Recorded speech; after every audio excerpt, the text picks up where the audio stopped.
In this video, we compare how the AR-15 behaves with a standard H1 buffer and spring versus the deceleration buffer system.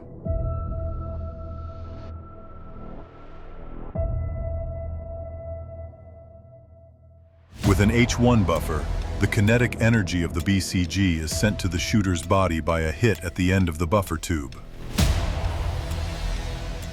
In contrast, the DBS technology spreads the energy over the whole movement. This makes the recoil as soft as possible.